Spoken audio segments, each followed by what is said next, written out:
Deus abençoe a sua vida. Eu me chamo Lucas, essa é minha esposa Rafaela, e nós queríamos dividir um pouco das nossas experiências aqui na Ucrânia. Nós estamos aqui há 9 meses e nós temos 1 ano e 8 meses de casado.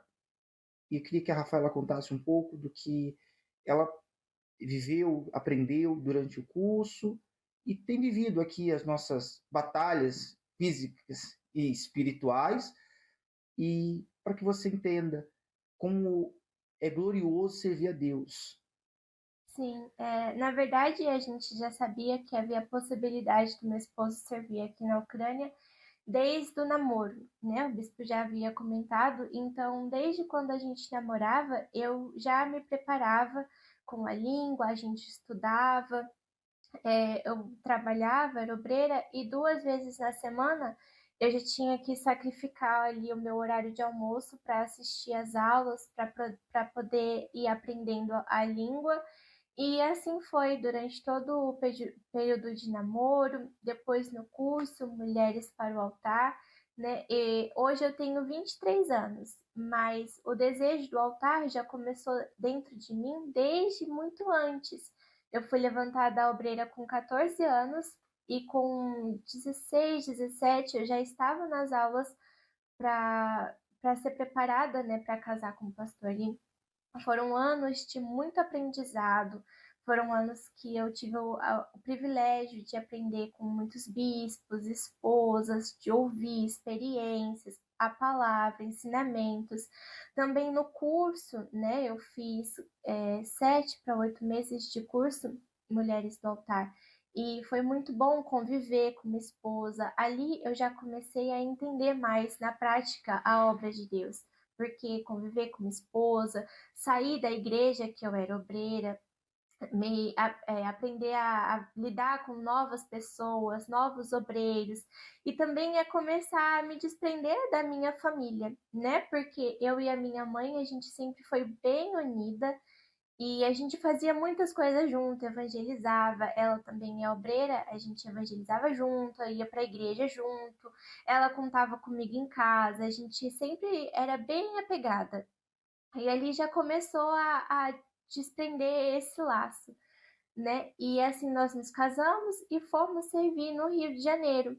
Ficamos lá por volta de 11 meses, Uhum. né, em Botafogo, e um certo sábado o bispo aqui da Ucrânia nos telefonou e falou: Olha, vocês estão prontos? Estão na fé? E como desde o início a gente falou: Eis-me aqui. E o bispo falou: Então na quarta-feira vocês viajam. E na sexta-feira a gente já se encontra aqui na Ucrânia. Então, a princípio eu falei: Opa, já é quarta-feira. Então eu tive esse pouco tempo para me preparar, para se despedir da família. E aí já começou a primeira batalha, porque foi se despedir da minha mãe, né? A gente tinha esse laço muito forte e ela entendeu que realmente ela estava me dando para Jesus. Mas foi um momento em que eu vi a minha mãe sofrer, ter dor, chorar, e ali eu tive que ter a força do altar por mim e para passar para ela a força do Espírito Santo, porque em mim também estava doendo. Em mim também estava aquele sentimento de saudade, de apego, de querer ficar no abraço, mas ali teve que sobressair a força do eis-me aqui, do chamado de Deus. Então eu tive que mostrar para ela que eu estava bem, que eu estava feliz, que eu tinha tomado a decisão de seguir os planos de Deus e que para ela também era um privilégio ter uma filha no altar.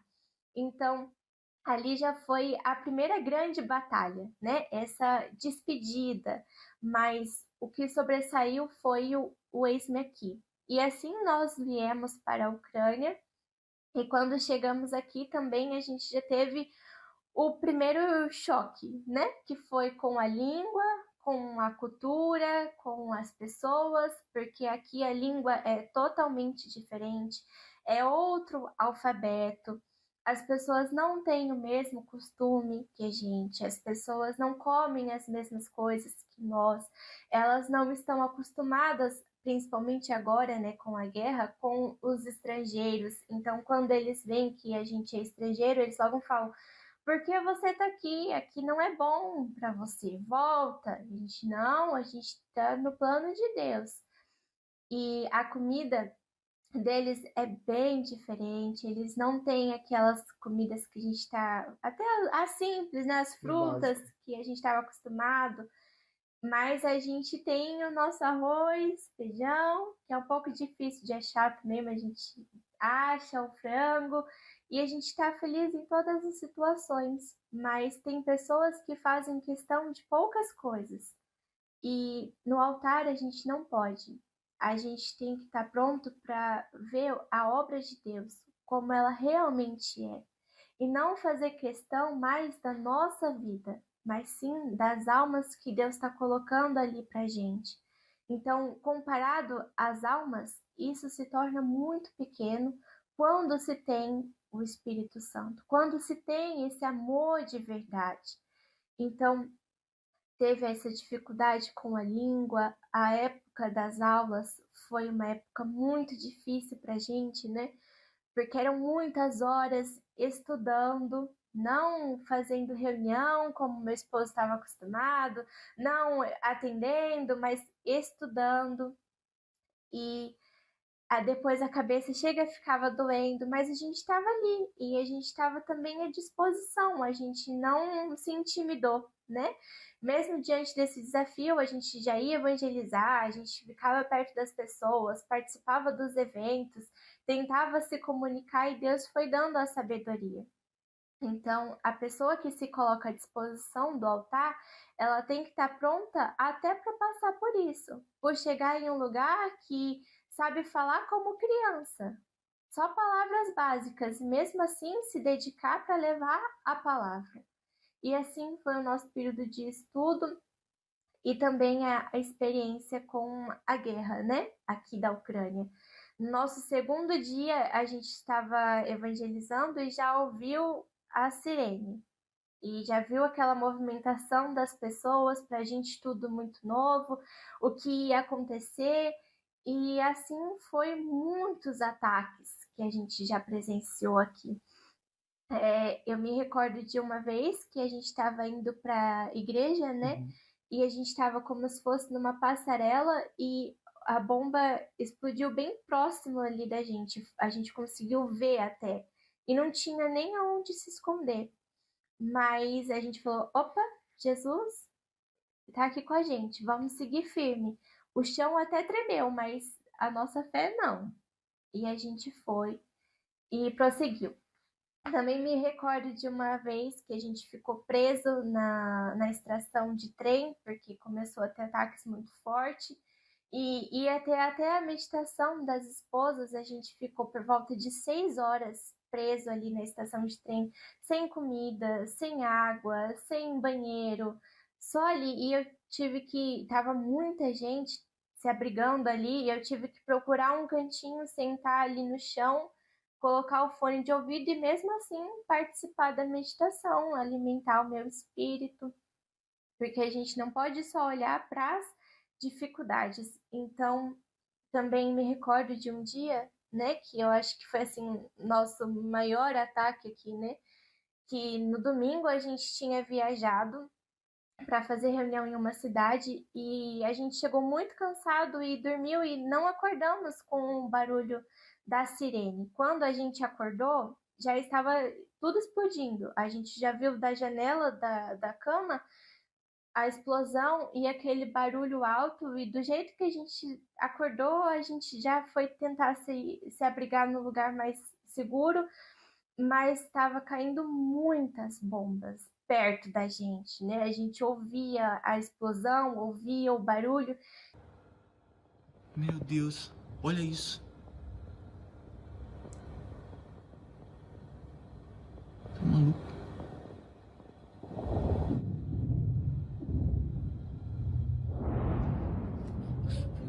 E eu me recordo que nesse dia, né, Lucas, meu esposo me abraçou e falou: Rafa, hoje a gente vai morrer. E eu abracei ele e falei: tá bom, amor, a gente tá pronto. E essa é a certeza que só uma pessoa que tem o Espírito Santo pode carregar. E quando a gente se coloca à disposição de servir a Deus, a gente não sabe para onde a gente vai. A gente não sabe a situação que a gente vai passar.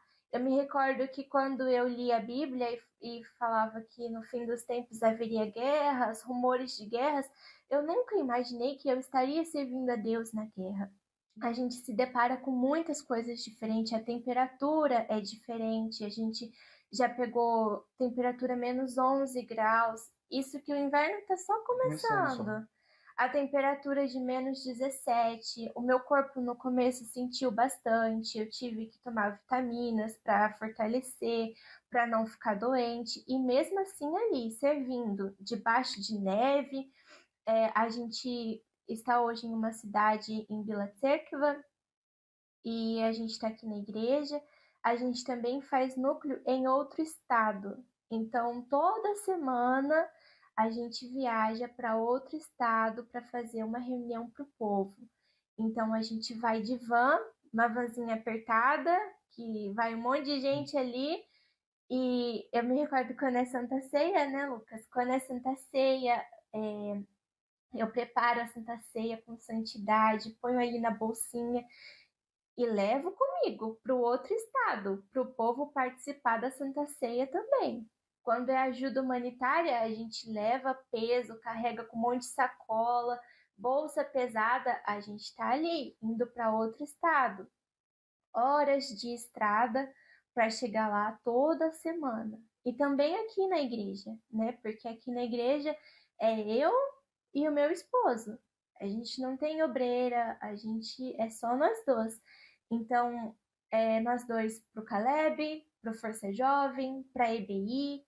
Eu sou a obreira da reunião dele, então às vezes é até difícil, né? Porque tenho que estar no salão com uniforme, mas tem criança na EBI e tem as pessoas pedindo atendimento e a gente está ali servindo. E temos a falta de energia, que devido aos ataques, né, a gente tem muita falta de energia aqui. São poucas horas do dia que a gente tem energia. E se fosse olhar para as dificuldades, seriam inúmeras. Mas quando a gente olha para a quantidade de pessoas que estão aqui, que muitas das vezes não sabe o dia de amanhã, porque essas pessoas, a gente, pode morrer a qualquer minuto. Sem a salvação, faz a nossa vontade de ser isso aqui. Ser isso aqui, insignificante. Perto do que Deus precisa fazer nesse lugar e precisa de pessoas. Então, o eis-me aqui é isso. Às vezes, a gente, principalmente mulher, faz questão de muitas coisas. Da comida, da família, de ter tudo perfeito, sob controle. E aqui não. Aqui a gente vive cada dia por cada dia. Cada momento, né? Cada momento por cada momento. Eu me recordo até do simples fato do cabelo, né?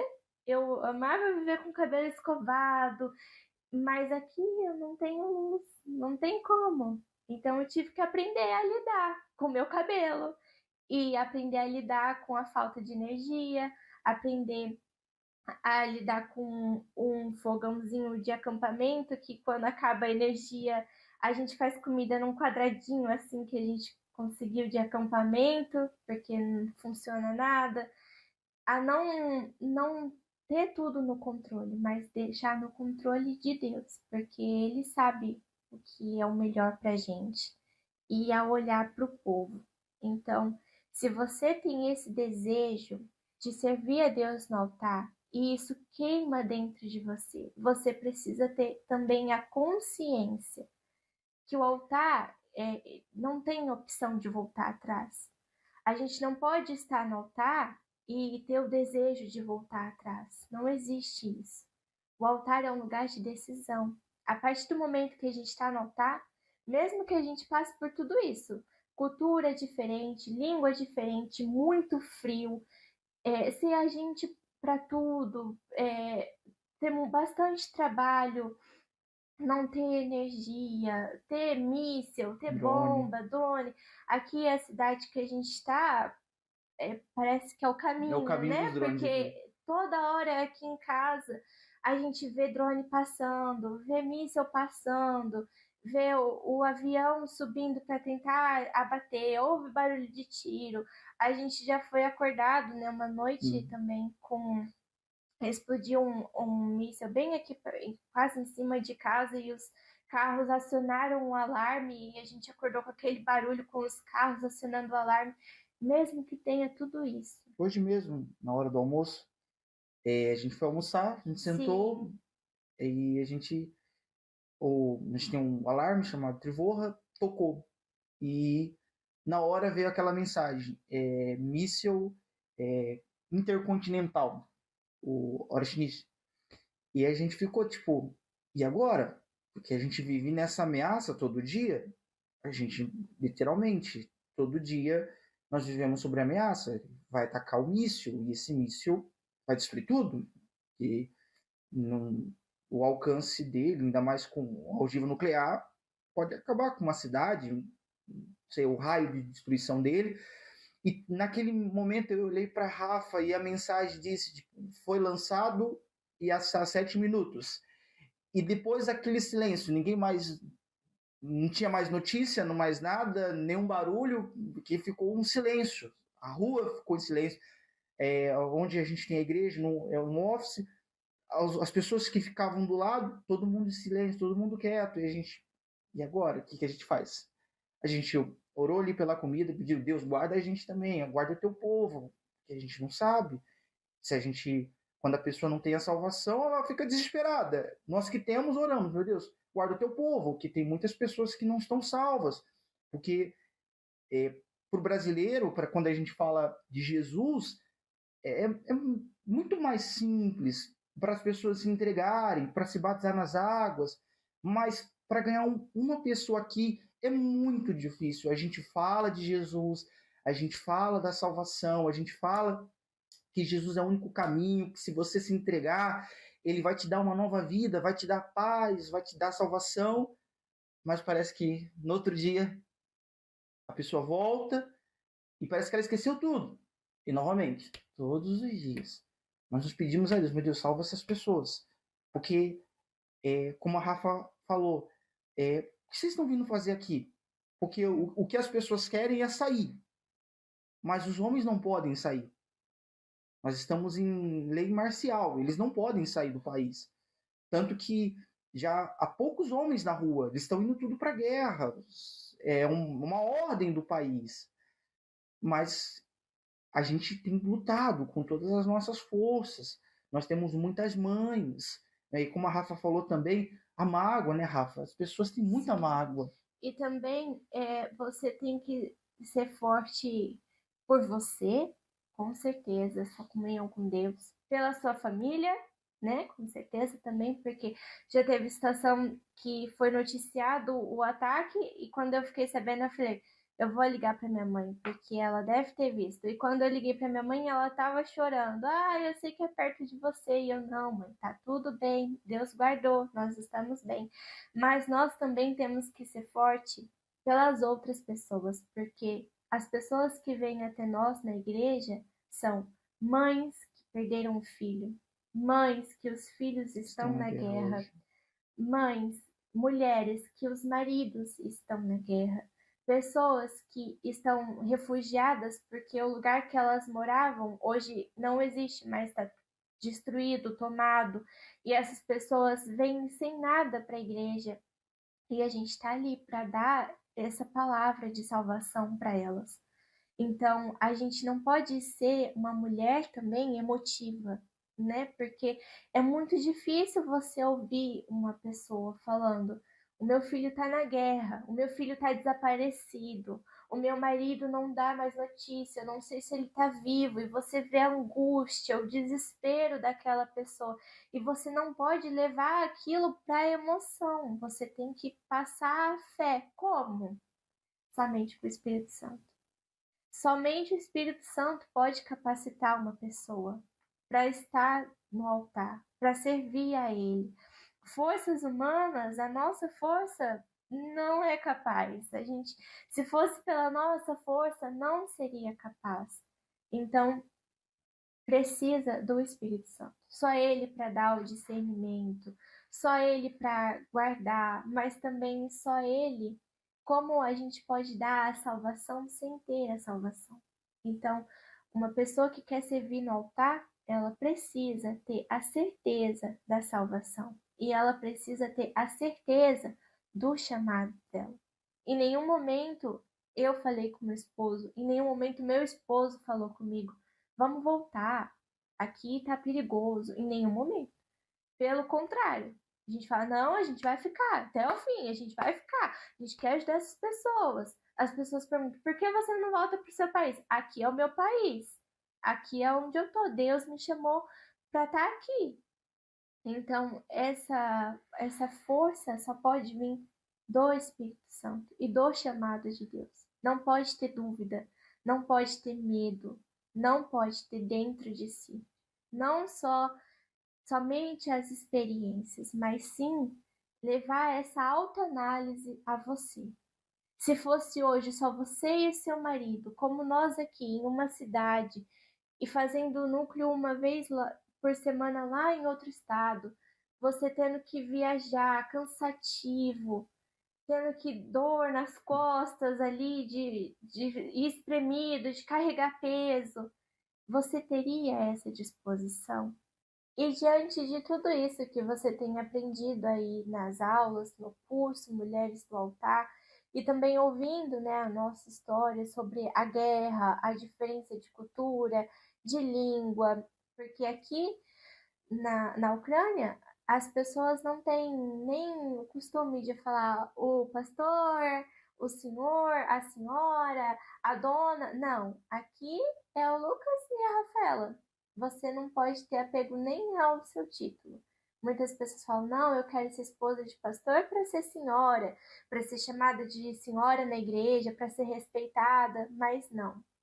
Aqui, por exemplo, isso não existe. Então, nem a isso você pode se apegar. Aqui o que tem, e é o que é o mais glorioso, né, Rafa? Aqui tem um homem e a mulher de Deus. E é o que eles esperam, porque na guerra, diante de tudo que eles vivem, diante de sofrimento, de depressão, diante de angústia, de mágoa que as pessoas vivem, as pessoas que, depois da guerra, criaram uma mágoa imensa. Elas não querem alguém para ser o pastor delas. Elas querem o homem de Deus que vai ajudar elas a levar ao verdadeiro pastor, que é Jesus, que é o Senhor Jesus. Então, é necessário. E sem o Espírito Santo, não pode, não tem como. Como que eu vou levar alguém ao Senhor Jesus? Como que eu vou enfrentar, primeiro, uma guerra? Como que eu vou enfrentar os problemas, a distância, a família? Porque quando a gente fala de comida, é fácil ficar sem comida, é fácil ficar no frio. A neve é bonito, até a hora que o frio aperta, até a hora que chega a menos 11, ainda que a gente está pegando apenas o começo do inverno, é menos 11. Mas eu estava no Rio há 9 meses, há 8 meses atrás, que estavam 36, 37, sensação, se não me engano, de 40 graus, e agora menos 11, sensação de menos 12, menos 13, menos 14, se não me engano, mas é o chamado de Deus. É o eis-me aqui, é Deus, eu estou pronto, eu quero te servir. Não por status, não por glória, eu vou ter o título, eu vou ter a posição, eu vou ter o reconhecimento. Não tem um reconhecimento melhor do que ser o servo de Deus, de servir a Deus nos momentos mais difíceis. E graças a Deus, hoje a gente participa, graças a Deus, a gente participa do que Deus falou em Apocalipse. Nós estamos vivendo os últimos tempos. As pessoas esperam um Salvador. Aqui as pessoas bramam um Salvador. E a gente sabe, a gente vive, eu e a Rafa, a gente senta aqui em casa e nós nos perguntamos, né? As pessoas estão querendo a paz e dizem que alguém vai trazer a paz para o mundo todo. A gente sabe, tá? Jesus já falou sobre isso. Então está perto a volta dele. Então nós precisamos salvar. Nós precisamos falar de Jesus, ajudar as pessoas a vencerem a mágoa, a vencer esse sentimento ruim, a perdoar, a se entregarem, não a uma religião, porque religião aqui tem. mas as pessoas ainda não conhecem o Senhor Jesus. E isso, como a Rafa falou, a gente faz um núcleo distante. Imagine, um núcleo em um estado. E são poucos estados que têm uma igreja. E precisa de pastores justamente porque a gente está aqui na igreja e faz o núcleo lá. Mas se tivesse mais servos com essa disposição, lá poderia ser uma igreja, ter reuniões, né? Todos os dias.